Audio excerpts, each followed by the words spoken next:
দায়িত্ব নেওয়ার পর থেকেই একের পর এক চমক দেখিয়ে যাচ্ছেন প্রধান উপদেষ্টা ডক্টর মোহাম্মদ ইউনূস। মাত্র 8 মাসে ভেঙে পড়া অর্থনীতিকে নিয়ে গেছেন এক অনন্য উচ্চতায়। আরেক যুগান্তকারী গ্রিন সিগন্যাল পেল বাংলাদেশ। 50 বছর মেয়াদী বাংলাদেশের চিত্র বদলে যেতে পারে। এটা বড় সুখবর দর্শক। বাংলাদেশে আজকে আওয়ামী লীগ চোখের সামনে মিছিল করছে, আপনাদের চোখের সামনে লজ্জা লাগে না? বিএনপি জামাত অন্যান্য রাজনৈতিক দলগুলো আপনাদের এই মিছিলগুলো দেখে কেমন লাগছে? আনন্দ? আওয়ামী লীগের মিছিল দেখার পরে যদি আপনাদের মধ্যে এতটুকু সচেতনতা তৈরি না হয় যে আগামীর বাংলাদেশ ধ্বংস হয়ে গেলে আওয়ামী লীগকে রাখলে, তাহলে এই দেশের এই 24-এর গণঅভ্যুত্থান দিয়ে লাভটা কি? আওয়ামী লীগের এই সকল ষড়যন্ত্র রুখতে বিএনপি জামাতকে এখন এই মুহূর্তে বাস্তবায়নে একসাথে থাকতে হবে। আবার 5 আগস্টের পূর্বের জায়গায় ফিরে আসতে হবে। আবার বাংলাদেশের মানুষের নৈতিক অধিকার ফিরিয়ে আনতে এই দলগুলো এবং অন্যান্য রাজনৈতিক দলগুলো এক হতে হবে। নানান জনের নামে টাকা পয়সা বাড়ি গাড়ি করে জমি জায়গা কিনে ব্যাংক ট্যাঙ্ক সব বোঝাই করে এরপর বিদেশে পাচার করেছে। তাদের পেট্রোলের মোটা, তারা তখন ওই হস্টস করে এসে এখন একটু সম্মান টম্মান কমানোর জন্য এলাকার মানুষজনদের ঈদে যায়, জাকাতে শাড়ি টাড়ি দেয়। কিন্তু এখন যারা এসে 15 বছরের অভুক্ত ভুকানাঙ্গা, ওনারা এসে যা পাচ্ছেন তাই খাচ্ছেন। কে বিএনপি আওয়ামী লীগ কি কোনো দেখা দেখি নাই আর। তারপরে আমরা চুপ করে আছি। পুলিশকে একটু সুযোগ দিচ্ছি। কেন দিচ্ছি জানেন? কারণ আগের মতো ওই যে দাড়িওয়ালা টুপিওয়ালা লোকজনকে ধরে নিয়ে যায় না, এখন আর ক্রস ফায়ার হয় না, গুম হয় না, খুন হয় না। বিএনপি জামাত করার কারণে কাউকে ঘর থেকে বাইরে যেয়ে থাকতে হয় না। এই কারণে চুপ আছে। এবং এই ভারতীয় আধিপত্যবাদ যেটা আর আওয়ামী লীগ, এদের বিরুদ্ধে আপনারা কাজ করবেন। এই স্বপ্ন থেকে আপনাদের অনেক কিছুকে আমরা, কারণ রাতারাতি তো সম্ভব না। আমি যদি এখন বলি যে সব ঘুষমুক্ত হয়ে যাবে, কোনো জায়গায় হবে না, শুধু পুলিশ হবে, এটা মনে করার কোনো কারণ নেই। দেশটাই দুর্নীতি দিয়ে ছেয়ে গিয়েছে। এটা সেই শেখ মুজিবের হাত ধরে এই দেশে ঢুকেছে, এখনো আছেই। বাঁধ নির্মাণ করে ভারতকে বাংলাদেশের চ্যালেঞ্জ। ভারতের স্বপ্নকে চুরমার করে দিল ডক্টর ইউনূসের প্রশাসন। দেখেন, যদি 2025 সাল নিয়ে ভবিষ্যৎবাণী সত্যি হয়ে থাকে, এখন ভবিষ্যৎবাণীতে আমি বিশ্বাস করি না, তবে সিচুয়েশন, সিমটম, অ্যাক্টিভিটিস আমরা যা দেখছি, সেই অ্যাক্টিভিটিস গুলো বলছে যে আগামী 2025-এর পর বিশ্ব ব্যবস্থায় যে পরিবর্তন ঘটবে, বাবা ভাঙা অথবা নস্ট্রাডামাসের ভবিষ্যৎবাণী অনুযায়ী মার্কিন যুক্তরাষ্ট্র এই সাম্রাজ্যবাদীর পতন ঘটবে। সেখানে এশিয়া থেকে একটা রাষ্ট্র বা এই অঞ্চল থেকে একটা রাষ্ট্রের উত্থান ঘটবে। আপনি দেখেন, এক সময় সারা পৃথিবীকে শাসন করতে কিন্তু ব্রিটিশরা, ব্রিটিশ কলোনি একটা সময় কি পরিমাণ ছিল। এই যে আমাদের ভারতীয় উপমহাদেশেও ব্রিটিশরা এসে শাসন করতে, শুধু তা না, সারা পৃথিবীর অনেক দেশে এরা কিন্তু তাদের কলোনি তৈরি করেছে, সেখানে সম্পদ লুট করেছে, ইভেন কন্ট্রোলিং করেছে। কিন্তু প্রথম বিশ্বযুদ্ধের পর ব্রিটিশদের সেই শাসন বা শৌর্য বীর্য আস্তে আস্তে কিন্তু কমে গিয়েছিল। এরপর থেকে মার্কিনী শক্তিদের আমরা দেখেছি যে উত্তাপ ঘটতেছিল। আর দ্বিতীয় বিশ্বযুদ্ধের পর আমেরিকার হাতে চলে গেছে পৃথিবীর কন্ট্রোলিং। আজকে ব্রিটিশরাও কিন্তু আমেরিকাকে হালকা হালকা পাপ্পা পাপ্পা ডাকে, তাই না? সেটা হবে আরাকান ফেডারেশন। মণিপুরের কুকি ও মেয়েদের মধ্যে যে পরিস্থিতি তৈরি হয়েছে, সেটাও কিন্তু এই ঘটনারই ফল বলা যেতে পারে। আসসালামু আলাইকুম দর্শক, নতুন একটা নিউজে আপনাকে স্বাগতম। প্রিয় দর্শক, নতুন ইতিহাস গড়লেন ডক্টর ইউনূস।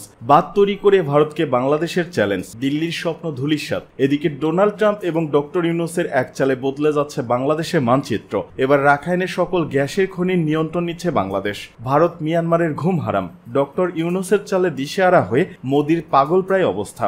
ঝুঁকবে না ডক্টর ইউনূস। ভারতকে উচিত শিক্ষা দিতে একই অ্যাকশন নিল চীন ও বাংলাদেশ। বাংলাদেশের পক্ষে ডক্টর ইউনূসের নতুন ইতিহাস গড়া, দিল্লির স্বপ্ন ধূলিসাৎ করতে ডোনাল্ড ট্রাম্প এবং ডক্টর ইউনূসের কঠিন চাল, ভারত মিয়ানমারের ঘুম হারাম এবং ভারতকে উচিত শিক্ষা দিতে চীন বাংলাদেশ মিলে নতুন অ্যাকশনে যাওয়ার ঘটনা ও প্রেক্ষাপট নিয়ে করা আমাদের আজকের ভিডিওটি অত্যন্ত গুরুত্বপূর্ণ।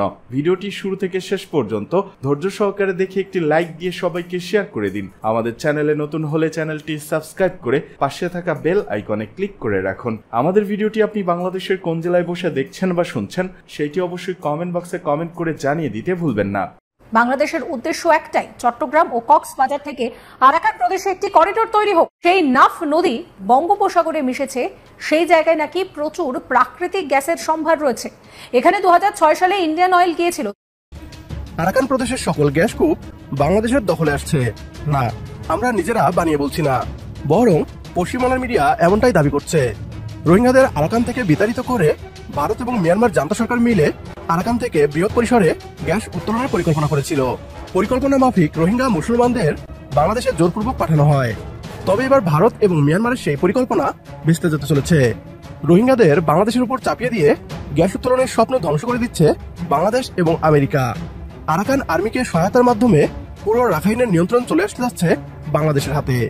মিয়ানমারের আরাকান নিয়ে বাংলাদেশের কাছে পরাজিত হলো ভারত এবং মিয়ানমার। কিভাবে নরেন্দ্র মোদীর বন্ধু ডোনাল্ড ট্রাম্পকে সাথে নিয়ে আরাকান রাজ্য নিয়ন্ত্রণে নিচ্ছে বাংলাদেশ, বিস্তারিত থাকছে আজকের এই ভিডিওতে। প্রথমেই দেখে নেওয়া যাক কি বলছে পশ্চিমবাংলার মিডিয়া। দক্ষিণ ও দক্ষিণ পূর্ব এশিয়ায় একটি অচলাবস্থা তৈরি হয়েছে, যার মূল কারণ মিয়ানমারের পশ্চিমে থাকা রাখাইন প্রদেশের আরাকান আর্মি ও আরাকান সালভেনশন আর্মির জাতিগত গোষ্ঠীর লড়াই। এই লড়াই এমন পর্যায়ে পৌঁছেছে যে গোটা এলাকায় অশান্ত হয়ে রয়েছে। এদিকে অনেক রাষ্ট্রের নজর এই এলাকার উপরে পড়েছে, কারণ এই জায়গাটার উপরে বাংলাদেশের একটি রিজিয়ন রয়েছে যার নাম টেকনাফ। সেই নাফ নদী বঙ্গোপসাগরে মিশেছে, সেই জায়গায় নাকি প্রচুর প্রাকৃতিক গ্যাসের সম্ভার রয়েছে। এখানে 2006 সালে ইন্ডিয়ান অয়েল গিয়েছিল, চীন গিয়েছিল, একই সঙ্গে আমেরিকা ও রাশিয়ারও নজর রয়েছে এই জায়গাটির ওপর। এই জায়গাটি বাংলাদেশ কাকে দেবে সেটাই এখন বড় কথা, কারণ বাংলাদেশ এই জায়গাটি যাকে দেবে সেই দেশ এখানে গ্যাস উত্তোলনের কার্যকলাপ শুরু করতে পারবে। এদিকে আরাকান আর্মি ও আরাকান সালভেনশন আর্মির জাতিগত গোষ্ঠী সংঘর্ষ থামাতে ইতিমধ্যেই বাংলাদেশ সফরে এসেছিলেন 3 আমেরিকার শীর্ষ আধিকারিক। আমেরিকা চাইছে আরাকান আর্মি শক্তিশালী হোক। আরাকান আর্মির নিচে সবকটি গোষ্ঠীকে নিয়ে আসার পরিকল্পনা রয়েছে আমেরিকার। সেটা হবে আরাকান ফেডারেশন। মণিপুরের কুকি ও মেয়েদের মধ্যে যে পরিস্থিতি তৈরি হয়েছে সেটাও কিন্তু এই ঘটনারই ফল বলা যেতে পারে। বাংলাদেশের উদ্দেশ্য একটাই, চট্টগ্রাম ও কক্সবাজার থেকে আরাকান প্রদেশে একটি করিডোর তৈরি হোক। তাহলে কক্সবাজার ও চট্টগ্রামে থাকা 80,000 রোহিঙ্গাকে মিয়ানমারে ফিরিয়ে দেওয়া সম্ভব হবে। এ নিয়ে কর্নেল দীপ্তাংশু চৌধুরী কি বলছেন শুনুন। দক্ষিণ এবং দক্ষিণ পূর্ব এশিয়ায় আমরা এই বেশ কয়েক মাস দেখতে পাচ্ছি যে জিওপলিটিক্যালি এটা আনস্টেবল হয়ে যাচ্ছে, বিশেষ করে একটি প্রভিন্সের জন্য, যেটা রাখাইন প্রভিন্স। এটা মায়ানমারের একবারে পশ্চিম দিকে একটা ছোট্ট জায়গা, যেখানে আরাকান আর্মির নাম আমরা প্রায় প্রত্যেকে শুনেছি। এবং এই জাতিগত যে গোষ্ঠীর লড়াই, এই আরাকান আর্মি এবং আরাকান রোহিঙ্গা স্যালভেশন আর্মি, এটা এমন পর্যায়ে পৌঁছেছে যেখানে পুরো এরিয়াটা ইমব্যালেন্স হচ্ছে এবং অনেক রাষ্ট্রের এই জায়গাটার উপর একটা নজর নিশ্চিতভাবে পড়েছে। বিশেষ করে কেন পড়েছে সবাই জিজ্ঞেস করবে, কারণ এর ঠিক ওপরে একটা বাংলাদেশের রিজিয়ন আছে যেটার নাম হচ্ছে টেকনাফ। এই টেকনাফের নাফ নদীর ঠিক যেখানে বঙ্গোপসাগরে বে অফ বেঙ্গলে মিশছে, সেই জায়গাটায় একটা অনেক গ্যাস পাওয়া গেছে। তো প্রত্যেক রাষ্ট্রের কিন্তু একটাই লক্ষ্য, যেখানে বিশেষ করে এই এনার্জি সিন্ডিকেট যারা আছে সেখানে গ্যাস এক্সপ্লোরেশন করবে এবং এখান থেকে যেন তেল পাওয়া যায়। এত বছর বাংলাদেশকে নিয়ে খেলেছে ভারত এবং মিয়ানমার, এবার খেলবে নতুন বাংলাদেশ। আর ভারত ও মিয়ানমার চেয়ে চেয়ে দেখবে। মূলত আরাকান আর্মিকে শক্তিশালী করে মিয়ানমারের জান্তা সরকারকে ভাঙতে চায় আমেরিকা। বাংলাদেশের সহায়তা ছাড়া যা অসম্ভব। এখানে বাংলাদেশের লাভ হচ্ছে একদিকে আরাকানের নিয়ন্ত্রণ এবং অন্যদিকে রোহিঙ্গা সমস্যার সমাধান। আরাকান স্বাধীন হলে মিয়ানমারের মতো দুশ্মন প্রতিবেশী দেশ থেকে মুক্তি পাবে বাংলাদেশ। বাংলাদেশ সীমান্তে আগ্রাসন চালানো মিয়ানমারের কাছ থেকে মুক্তি মিললে সীমান্ত সুরক্ষা নিশ্চিত হবে। অন্যদিকে রোহিঙ্গা শরণার্থী সমস্যার স্থায়ী সমাধান হবে। আরাকানকে গ্যাস উত্তোলনের টেকনোলজি প্রদানের মাধ্যমে আমরা সস্তায় গ্যাস আমদানি করতে পারবো। আর স্বাধীন দেশ হলে বাংলাদেশের সহায়তা ছাড়া আরাকান টিকতে পারবে না। ফলে আরাকান আর্মি বাধ্য হবে বাংলাদেশের নিয়ন্ত্রণে থাকতে। এমন আশঙ্কা করেই পশ্চিমার মিডিয়া দাবি করছে বিশ্ব মানচিত্র বদলে যেতে চলেছে। আরো অনেক আগেই আমাদের আরাকান নিয়ে শক্ত অবস্থানের দরকার ছিল, তবে বিগত সরকার সেই সাহস করতে পারেনি। এবার ডক্টর মোহাম্মদ ইউনূসের নেতৃত্বে অসম্ভবকে সম্ভব করে দেখাবে বাংলাদেশ। আমাদের সাথে একমত হলে কমেন্ট বক্সে ইয়েস লিখে জানিয়ে দিন আমাদের। সেই সাথে ভিডিও শেয়ার করে দেখার সুযোগ করে দিন আপনার বন্ধুদের। দেখেন, যদি 2025 সাল নিয়ে ভবিষ্যৎবাণী সত্যি হয়ে থাকে, এখন ভবিষ্যৎবাণীতে আমি বিশ্বাস করি না, তবে সিচুয়েশন, সিমটম, অ্যাক্টিভিটিস আমরা যা দেখছি, সেই অ্যাক্টিভিটিস গুলো বলছে যে আগামী 2025-এর পর বিশ্ব ব্যবস্থায় যে পরিবর্তন ঘটবে, বাবা ভাঙা অথবা নস্ট্রাডামাসের ভবিষ্যৎবাণী অনুযায়ী মার্কিন যুক্তরাষ্ট্র এর সাম্রাজ্যবাদীর পতন ঘটবে। সেখানে এশিয়া থেকে একটা রাষ্ট্র বা এই অঞ্চল থেকে একটা রাষ্ট্রের উত্থান ঘটবে। আপনি দেখেন, এক সময় সারা পৃথিবীকে শাসন করতে কিন্তু ব্রিটিশরা, ব্রিটিশ কলোনি একটা সময় কি পরিমাণ ছিল। এই যে আমাদের ভারতীয় উপমহাদেশেও ব্রিটিশরা এসে শাসন করতে, শুধু তা না, সারা পৃথিবীর অনেক দেশে এরা কিন্তু তাদের কলোনি তৈরি করেছে, সেখানে সম্পদ লুট করেছে, ইভেন কন্ট্রোলিং করেছে। কিন্তু প্রথম বিশ্বযুদ্ধের পর ব্রিটিশদের সেই শাসন বা শৌর্য বীর্য আস্তে আস্তে কিন্তু কমে গিয়েছিল। এরপর থেকে মার্কিনী শক্তিদের আমরা দেখেছি যে উত্তাপ ঘটতেছিল। আর দ্বিতীয় বিশ্বযুদ্ধের পর আমেরিকার হাতে চলে গেছে পৃথিবীর কন্ট্রোলিং। আজকে ব্রিটিশরাও কিন্তু আমেরিকাকে হালকা হালকা পাপ্পা পাপ্পা ডাকে, তাই না?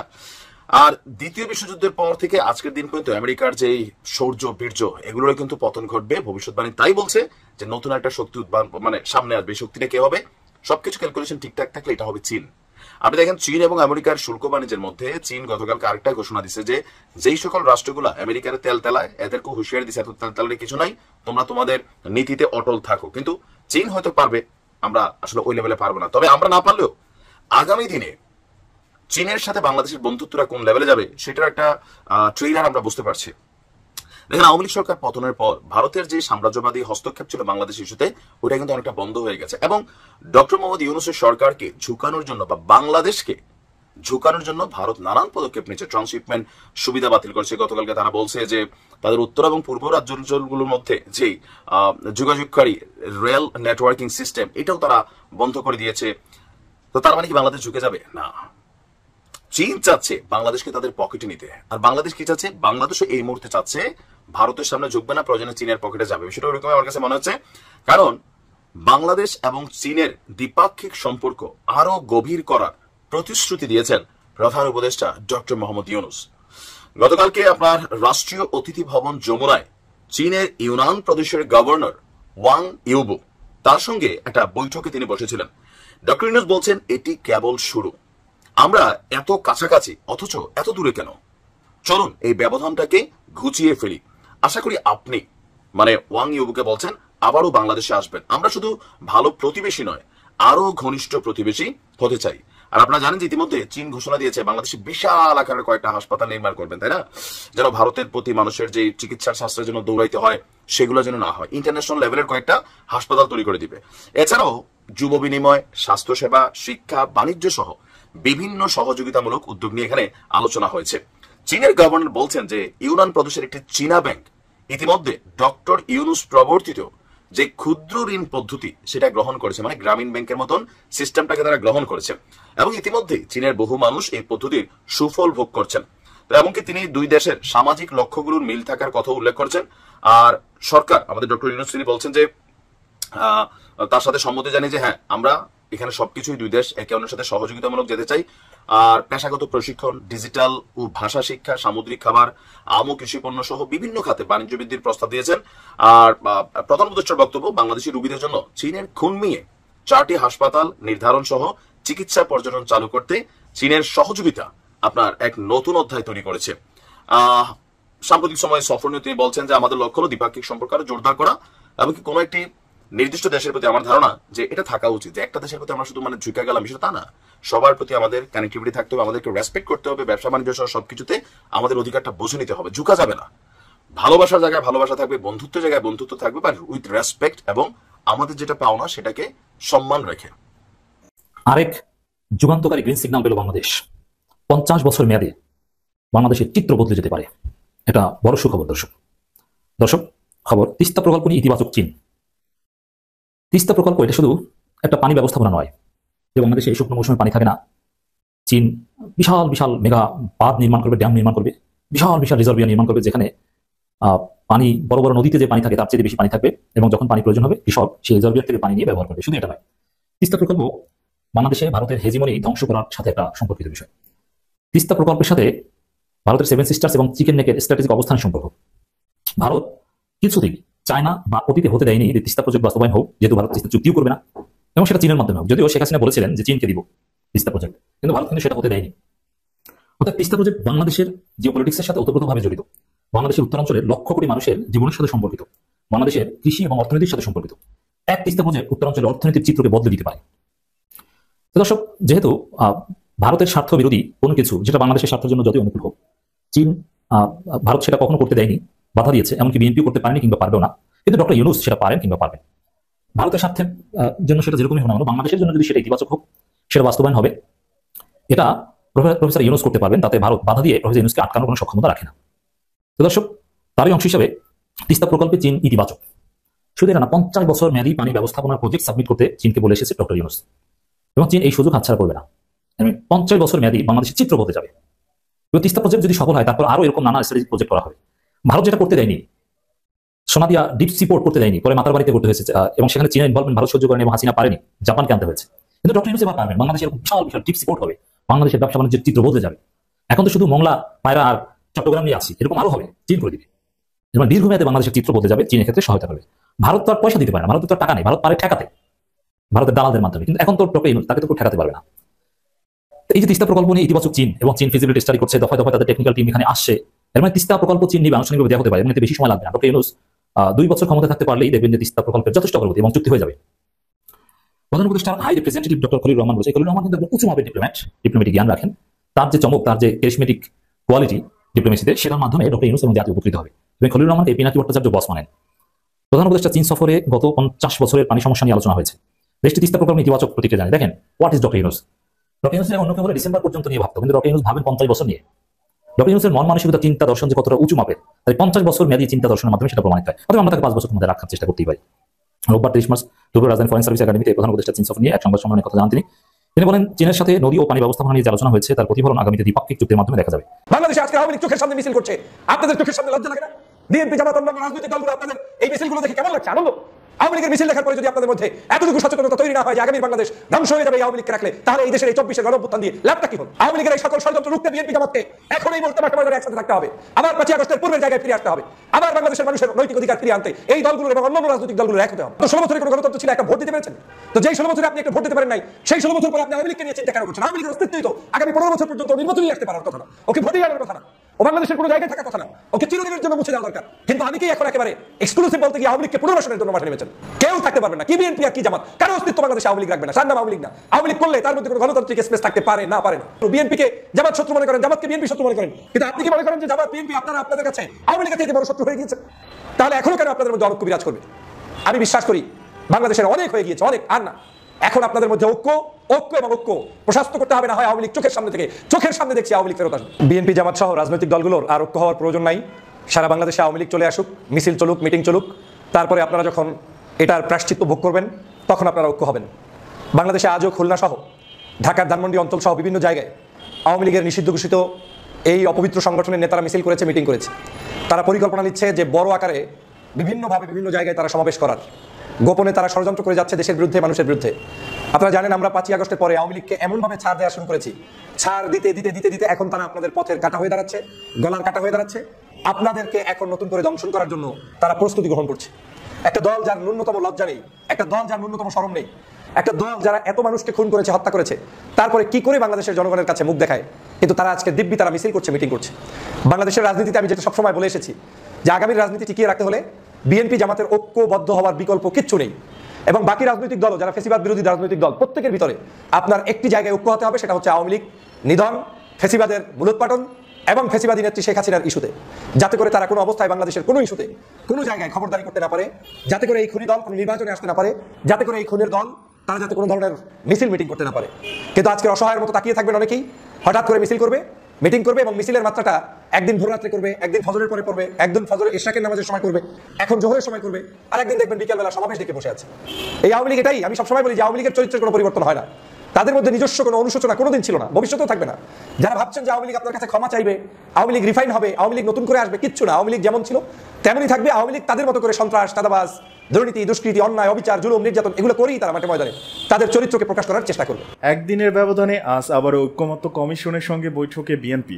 একদিনের ব্যবধানে আজ আবারও ঐক্যমত্য কমিশনের সঙ্গে বৈঠকে বসেছে বিএনপি। মঙ্গলবার জাতীয় সংসদ ভবনের এলডি হলে বেলা 11টার দিকে এই বৈঠক শুরু হয়। এর আগে 20 এপ্রিল দ্বিতীয় দফায় ঐক্যমত্য কমিশনের সঙ্গে বৈঠক করেছিলেন দলটির একটি প্রতিনিধি দল। ওই দিন বেলা 11টা থেকে শুরু করে দুপুরে মধ্যাহ্নভোজ বিরতি দিয়ে সন্ধ্যা 6টা পর্যন্ত বৈঠক করেছিলেন তারা, কিন্তু সংস্কার নিয়ে আলোচনা শেষ করতে না পারায় আজ আবারও বৈঠকে বসেছেন তারা। বিএনপি স্থায়ী কমিটির সদস্য সালাউদ্দিন আহমেদের নেতৃত্বে প্রতিনিধি দলে রয়েছেন দলের চেয়ারপারসন উপদেষ্টা পরিষদের সদস্য মোহাম্মদ ইসমাইল জাবিউল্লাহ, ব্যারিস্টার রুহুল কুদ্দুস কাজল ও আবু মোহাম্মদ মনিরুজ্জামান খান।